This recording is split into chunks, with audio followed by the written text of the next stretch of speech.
Трговците бараат итна средба со премиерот Христијан Мицкоски и министерот за економија и труд Бесар Дурмиши. Тие се незадоволни од вчерашната владина одлука за намалување и замрзнување на бруто профитните маржи, кои се однесуваат на повеќе од 1000 производи. Стопанската комора на трговци на големо и мало, претежно со прехрамбени и непрехрамбени производи, пијалоци и тутун, изразува сериозна загриженост за вчерашните одлуки на владата. Бараме да се разгледаат последиците од овие одлуки и да се земат во предвид аргументираните предлози на компаниите од трговската дејност за решавање на проблемот со цените. Стои во соопштението на Стопанската комора.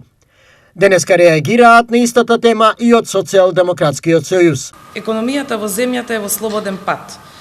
Граѓаните имаат се помалку пари поради енормните поскапувања и потребно итно заедничко делување.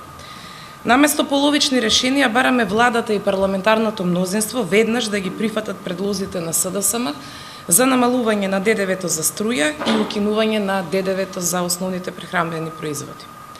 СДСМ има конкретни законски решенија за стабилизација на цените и намалување на сметките за струја, кои веќе се поднесени во Македонското собрание по итна постапка. Владата на вчерашната седница донесе одлука со која ја ограничи бруто профитната маржа на 102 видови на основни прехранбени и непрехранбени производи. Од нив до 5% се однесува на 8 видови најосновни производи и до 10% за 80 видови производи. Оваа мерка ќе трае до 30 април годинава.